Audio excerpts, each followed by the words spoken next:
Good afternoon, everybody. It looks like I'm live. So, if you saw the title, you know that this week I did not do any of the things that I said I was going to do last week on the show. Hold on, let me do this. There we go. All right. Are you really going to lick your butt on camera? No, he's going to lick his butt on camera. Enjoy, everybody. This is, the real world of pet ownership. Okay, move away because you sound gross. Hey, stop. So, first things first, good news. I suffered no new illnesses this week. No pink eye, no bronchitis, no COVID, no, I don't know, dengue fever. Who knows what I'm going to get next? I mean, because I joke, but last year I got shingles. So there you go. Hi, Olivia. How are you? Oh, you have beautiful weather today. So are we. Cold, but very sunny today in Jersey. So it's a nice day. And you have to forgive my hair, everybody. I washed my hair this morning. I'm letting it dry naturally. I'm a curly girl. Any of you that are curly girls, like blow dryers, not our friends, really not our friends. And I'm amazed by how much gray I have like underneath. Just look at that. It's crazy. But anyway, I'm feeling good. I did not get any new illnesses this week. Big thumbs up. So I am still coughing, but it's running its course. It's definitely, I'm not coughing as much. It's definitely running its course. So the first thing I'm going to talk about is this lovely sweater, which I've never worn before. It is, it's true vintage. It's very Mrs. Doubtfire, but I loved it anyway. You're curly too, Olivia, so you know what I'm talking about with the blow dryers. You can't do it because you just end up with like hair that's this big, right? So a while back, I had gone to Goodwill. They didn't have anything. It was like a Tuesday. They didn't really have any vintage patterns or anything. And I decided just to like take a walk through sweaters and look at stuff. And I stumbled upon this. I don't know if you guys can you guys see the design? There we go. It's not meant to be worn over a t-shirt. I'm wearing the No Patterns Left Behind t-shirt. I mean, you can see the pattern down here. It's a little small on me, but it's okay. It's short because I'm a taller woman. Happens. And I what I love about the sweater, and I don't think it's showing up that well on camera. We'll see later when I look at it. It's like this lovely, like kind of cotton candy pink. And it I know it's from the 60s because it says 100% genuine Orlon. Like, I don't know who was faking Orlon, which is a synthetic fiber. I don't know who was faking Orlon in the 60s, but this baby is 100% genuine Orlon. So I grabbed it. It was like, I think I got it for like $2.99. And I kind of love it.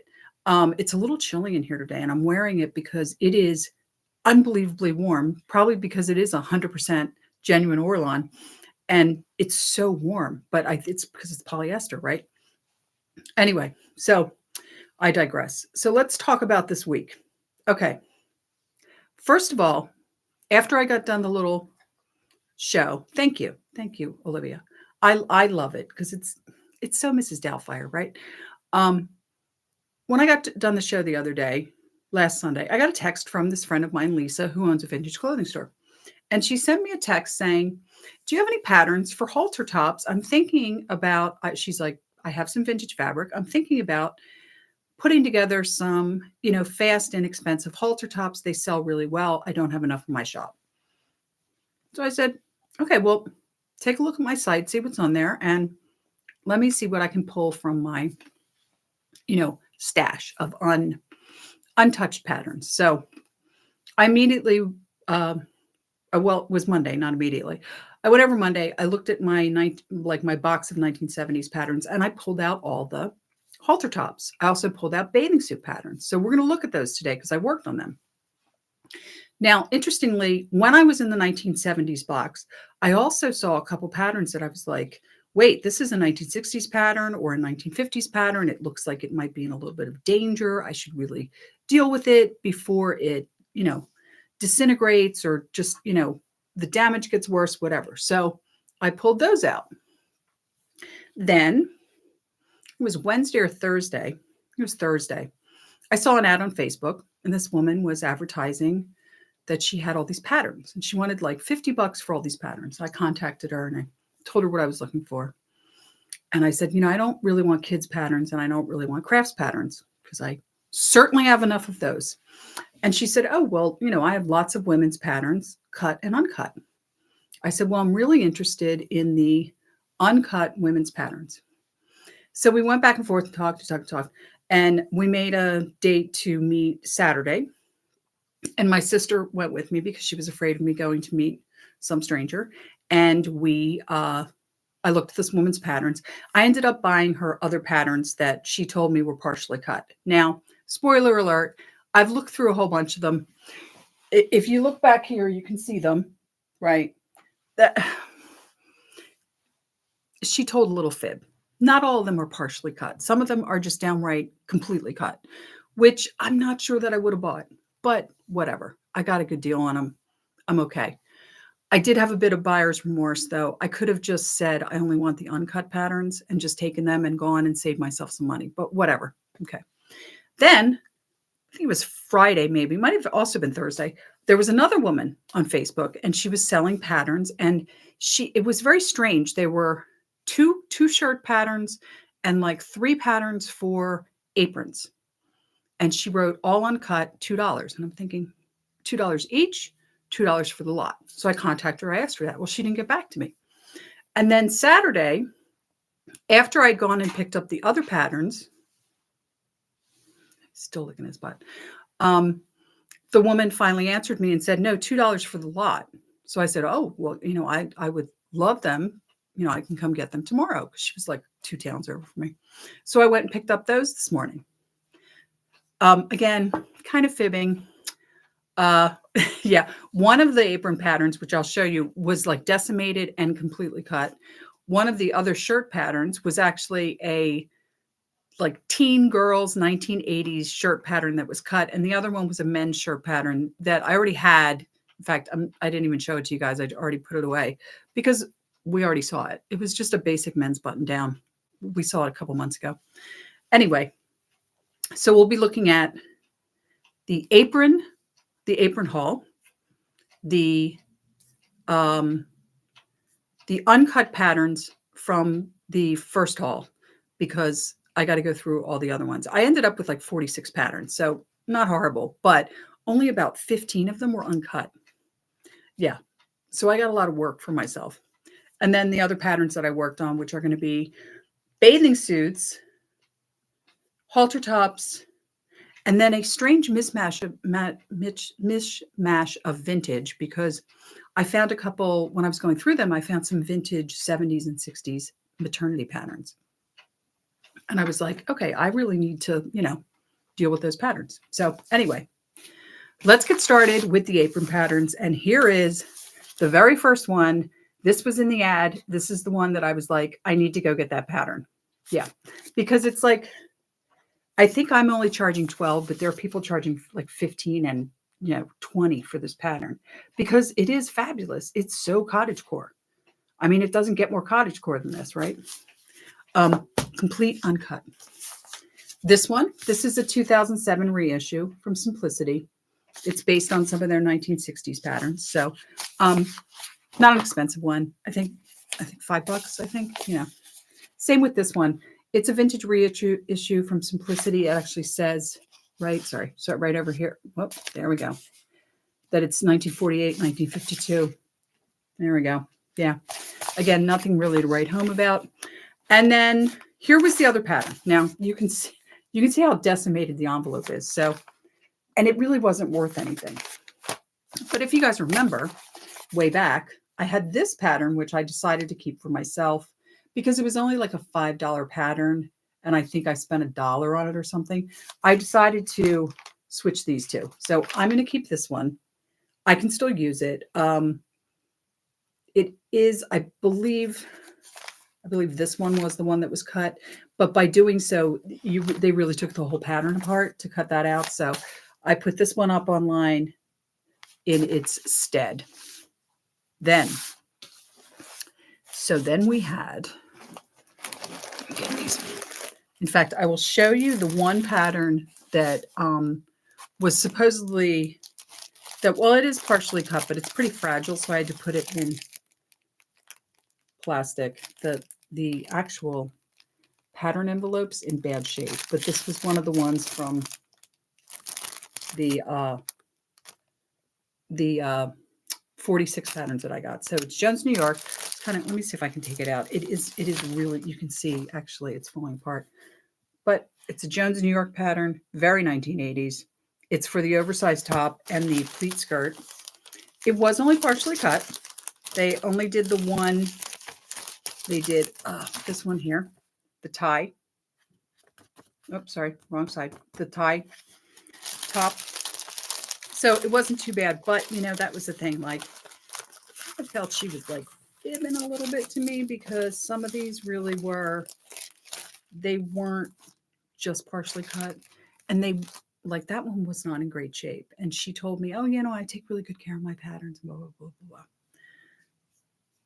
The green apron, which one? Hold on. Which green apron? This one, right? Yeah. Yeah. This is why that's why when I saw this in the ad, I was like, oh, yeah. Yeah, I need that. But you know what? It turned out all of them were $2 and like for the lot. So I was like, it's okay. Wasn't so happy about the other woman maybe fibbing a little bit about the condition of some of the uncut patterns or cut patterns, but we'll see. I'm going to work on those for next week since I didn't do any children's patterns or any craft patterns this week. So here's one. This is uncut. It's very cool, actually. Very 80s. Line drawings on that one. Another Butterick. This is late 90s. Also kind of cool, you know. And it's two dresses. It's the longer dress and then the kind of like V-style overdress. So I thought this was a great pattern. I'm surprised it was like only a $5 or $6 pattern because it's everything. It's the shirt, the jacket, the skirt, and the pants. And I thought, wow, what a great pattern. But I was surprised. There's a lot of them out there and they're only like $6. So, you know. All right. David Warren, who we've seen before, but I guess he had another DW3, which was another line, I guess he did. Fancy suit pattern. Oh, a 1990s dress, if I've ever seen one, does not include the undershirt. Oh, no, sorry. I'm wrong. It does include the undershirt in the long sleeves only. But we all remember this. It's the jumper dress with the t-shirt underneath. And then, ooh, talk about the 90s. Jessica Howard. Do we remember Jessica Howard? Yeah, she had a lot. Jessica Howard and Jessica London. I used to always get them confused. They very similar designers. Very big in the 90s. Oh, and then do we all remember the early 2000s and what was commonly known as the going out top? Here it is. It's a going out top from the early 2000s. Yeah, you know, where are you going? Oh, I'm going out with my girlfriends to go dancing. What are you going to wear? My going out top. And then this top, which I was very shocked to find out how much this pattern was worth. It's only from like 2004. No, I'm sorry, I'm wrong. This is from 1999. I guess the Mandarin style, I don't know. Maybe it's this one down here. But this pattern was fairly rare and worth quite a bit of money. Very surprised by that. Oh, yes. Another quintessential kind of 90s dress. Yeah, very long. Ties in the back.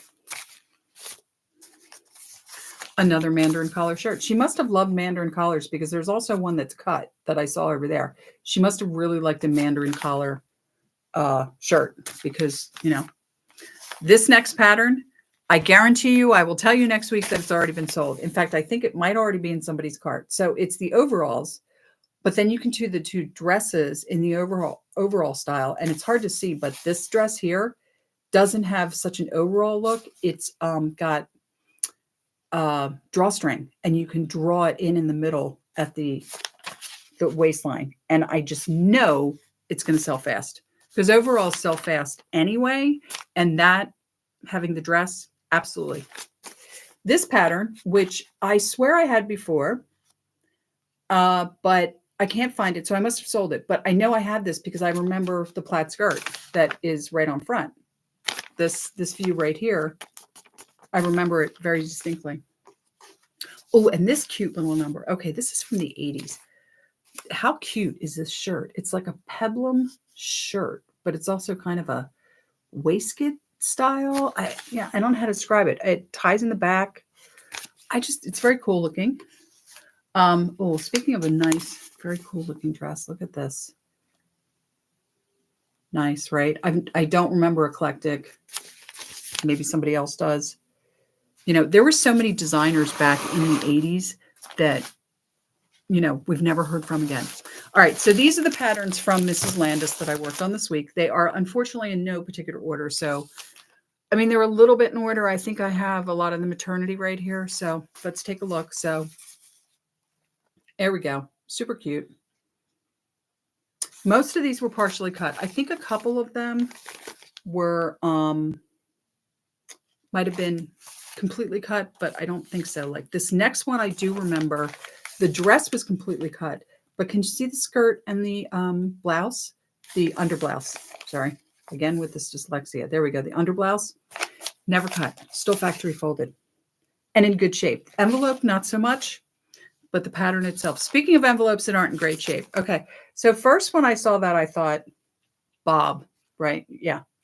But it's not. You can kind of, it's hard to see, but when you look at it, you can kind of see that the top part that has the illustration is thinner than the piece underneath. Like it was torn, like it was pulled and torn. So, but super cute, right? Hi, Cybele. How are you?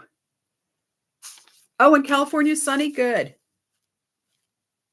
Yeah, just a really basic kind of maternity dress from the 60s. That one I think was fully cut. Like it had, And then this, which I put under maternity, technically it's not. Do you remember these? They were called trapeze dresses, I think was the name of them. But a great pattern and in very good shape. Had been cut, but it's in very good shape. Oh, and then this 1980s maternity. There we go. But look at that little bottom outfit with the shorts. So cute. So the only thing that was cut on it was the pants, which is nice because the rest of that is still in there and uncut. And now we get into the bathing suit portion of our pageant. I pulled a lot of bathing suits because I didn't know when Lisa asked me for halter tops, I thought she may have also been thinking about doing like the bralette, which is a very popular thing now, right? The girls wear like the bralettes. And I thought if she's got vintage fabric, especially if she's got vintage fabric that's like cotton, like a more of a bralette style might work. So I pulled out all of the bathing suit type stuff. So we have stuff like this. So cute. And the dress has been cut, but that bikini with those kind of boy shorts, uncut, still in there, factory folded. Well, it was pre-cut, but still factory folded. This one, the bottom's falling out of it, but I'll take it out of the plastic. It's not super fragile. It's just that the bottom opened up. Again, with the boy shorts and the bikini top, this is another one. Dress was cut. The bikini with the two different tops and the boy shorts, never cut. All the pieces still in there, still folded, was originally a pre-cut pattern. Why won't they bring back pre-cut patterns? Because I have to tell you that cutting out my pattern pieces is kind of the bane of my existence. I got to be honest. I'm really bad at it. I'm always trying to like get everything out and you got to iron it. And no, Yeah, I like the boy short bikinis too. I can't personally wear them. I think me wearing a bikini is not a great idea, just generally speaking. Not trying to body shame myself, but I'm an old lady. I'm good. I'm good with like, the one piece. I don't care. I like to swim. That's all I'm worried about. I don't really care. It's not like anybody's looking at me. I don't care. But anyway. All right. So this was really cool. So it is all of those separate pieces. and only one view, I believe it's the view in red, the A view had been cut. So the other pieces for the other bikinis, and can you notice like the shorts are a little different and the tops are a little different? We're all in there and all uncut. I'm actually pretty happy that I did this because specifically with the bathing suits, I mean, I don't know how many people are going on a cruise in the middle of the winter because this is like the resort season, or going on like the spring break, Easter vacation kind of thing. But maybe somebody wants to make their own bikini, and I'm good with that, you know? So this one, everything was cut except this halter top right here. So I was hoping Lisa would like that. The thing is I don't think Lisa knows how to sew that much, but she said her neighbor does. So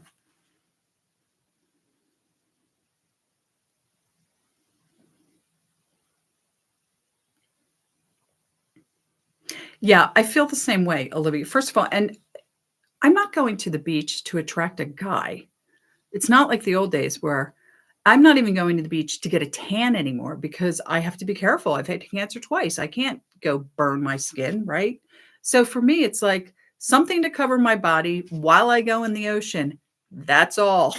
There's no fashion involved there. It's just, is it comfortable? Does it ride up a lot? No? Okay, good. If it doesn't ride up a lot and I can swim in it, that's all I'm worried about. All right. So speaking of stuff I can't wear, but so cute, right? And this, I think only was it? No, only the shorts were cut. So those bell bottoms, that skirt, the skirt, short, and bell bottoms were all separate pieces of pattern, and then that top, very Daisy Duke, you know. But who knows?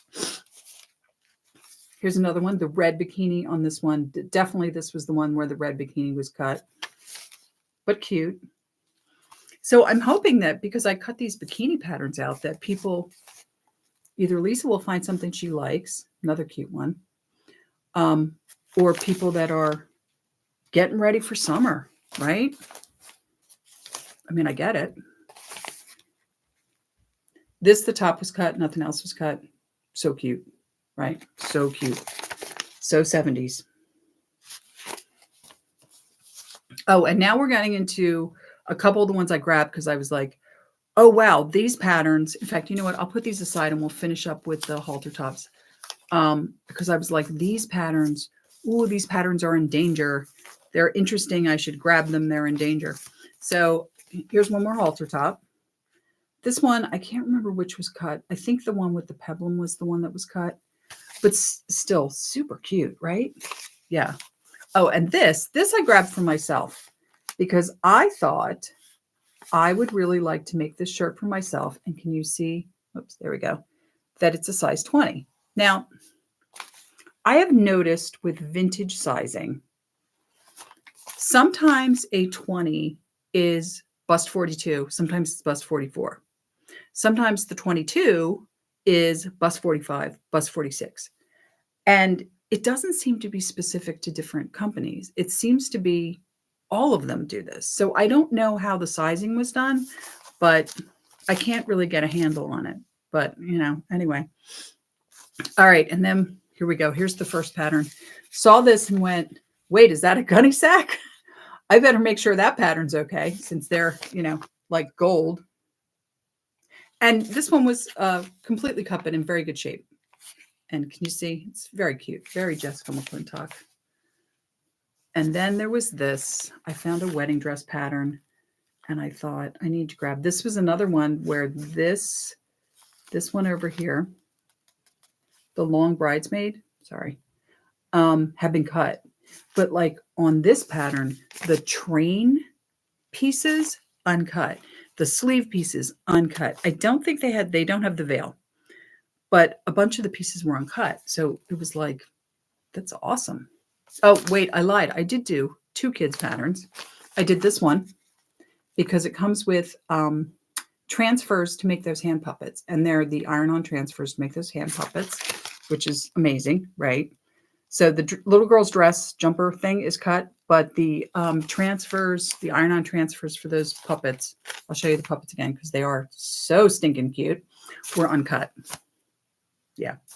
And this, which It's a girl's size, but it's a larger girl's size, and it's an apron dress, a wrap and go jumper. I don't know what they're calling it. It's really an apron. If you look at can you see the line drawings? I mean, it's an apron that wraps around your body like a dress, but whatever. Okay, so then let's talk about the patterns that were in danger. So here's the first one. I had to put it in here. Can you see the top? Something insecty was eating it, but it is this amazing pleated skirt pattern. And here's the line drawings.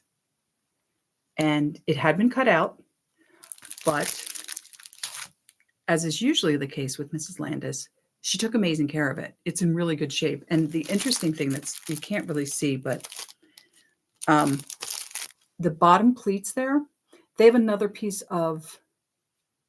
there's a whole nother piece that goes into the gore of the skirt so that when that pleat on the bottom opens up, you can see the fabric, not your leg. And I was like, wow, okay.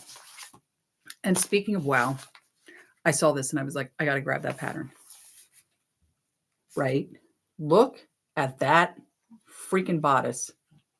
Right? It had been cut, short sleeves. So there were a bunch of pieces in here that were unused, like that see the little bow collar thing? That was uncut. The long sleeve version was uncut. But how fabulous is that? And look at the pockets. Like this is banging, man. And it was a size 16, which is nice. It's a slightly bigger size. I know. I said, wow, too. I think I was actually in my little storage unit space and went, whoa, and grabbed this because it was just so cool. So I'm a little surprised that that's not in somebody's cart yet, because normally, And then there was this super cute, another waistcoat pattern. The only thing that was made was, there we go. This one here, the kind of St. Pauli girl low cut one. It's just the vests, not any of the blouses. And that was the only one that was cut. The rest of the pieces for all the other ones, and they're all individual, by the way, they're all individual pieces. It was a pre-cut pattern. They're all in there, all still folded. And even the one that was cut was in really good shape. She took really good care of it. So that was my week. Yeah, it was strange because I had all these good intentions of doing the kids patterns. I mean, I did 2 and doing, in fact, I pulled all the doll clothes patterns out thinking I was going to work on them on, I think it was Tuesday or Wednesday. I pulled them out thinking I was going to work on them. And then everything just started going kind of haywire, but what are you going to do? So this is what I've been thinking. I have to go through these partially cut patterns that I bought from this woman, see what I got, right? So there's enough of those. That's probably what we'll be looking at next Sunday. As far as the cut kids patterns, I know I'm dragging my feet on them, but the reason I'm dragging my feet on them is they just don't sell, right? So I'm kind of like going back and forth. The craft patterns. Okay. I actually sold a couple craft patterns this week, so I can't complain, but they don't sell as fast, right? I have, at the end of March, a very long break, like a 10-day break for, well, between you and me, it's for Easter, but they can't call it Easter anymore, which is fine. I get it. Not everybody's Christian, right? But it's the spring break, right? Because Easter this year is falling really early. Like normally Easter is, April, not the end of March, which is what it is this year. So we're off like the Friday before, then of course Saturday and Sunday. Then we're off the entire week, Monday through Friday the next week, then the Saturday and Sunday again. So we end up with like 10 days off, something crazy like that. So I think I might save all of those craft patterns and just bang them all out in those 10 days. And we'll just do a show dedicated to all the craft patterns because they're not hard to deal with because they're all factory folded. None of them are cut, but there's so many of them. And as I found out the hard way this week with one of the patterns I actually showed you guys, I can't remember the numbers, but I'm pretty sure it was Simplicity. Might have been Butterick. But remember, it was one of the stuffed ducks or goose. We didn't know if it was a duck or a goose. And it was like, it also had a chicken that you could do, like a quilted stuffed chicken that you just stuck on the counter in your kitchen. I found that pattern. I had 2 of them, but it looked so familiar. So I went out and looked at my other patterns. It had been assigned a different number at some point in time by Butterick. So I had to then kind of combine the listings and do all this stuff. And that's what kind of makes these craft patterns kind of a pain in the, you know what? I mean, they're a pain in the butt. So I may reserve them till the end of the month and just keep working on these patterns that I just got that are partially cut. Most of them are from the 80s and 90s, by the way, but they're interesting. There's some really cool ones in there. And then also keep working on the kids' cut patterns and more of just the vintage cut patterns and just keep putting them up online. So I think next week, that's what we're going to end up looking at. In fact, definitely next week, that's what we're going to end up looking at is the patterns that I got from this haul, from the woman who fibbed a little bit about the condition of the patterns. In other news, I found a really interesting YouTuber, and I found her because she did a video called my vintage, creating a vintage capsule wardrobe. So I went in and I looked at her channel. Well, her channel is really not about sewing. She sews, but it's not about sewing. Her and her husband live in New Zealand, and they have what they call a pocket homestead. And so it's this really small, it's a small house that they bought and they rehabbed. And what they've been doing is kind of putting in fruit trees and a garden and all the stuff. And it was pretty interesting. But she did a series of videos this last couple of weeks about these patterns she found and what she's going to do. So I thought it was really interesting. I'm going to add her to the comments below, to the information below on this video. But the name of the her channel is Cornwall Pocket Homestead. Cornwall Pocket Homestead, and she lives in New Zealand. It was quite fascinating. So I'll put a link to her site. She's got great information if you like to garden. I mean, it's New Zealand, so it's a little bit different than the US, but it depends on where you live. You know, parts of the US are a little bit like New Zealand. And other than that, that's all I got, guys. Until next week, thank you for joining me, all of you. And I hope wherever you guys are that it's warm and sunny like it is for Cybele out in California. And it's warming up here in New Jersey. We're getting longer days, which is great because I just hate it when it's dark at 4:30, you know. So until next week, I hope everybody does well this week. I hope you have a great week. I hope you stay well. And until next time, thank you for stopping by. Like, subscribe, comment. Let me know what you think of these bathing suits, and I will see you next Sunday at 2 p.m. Bye.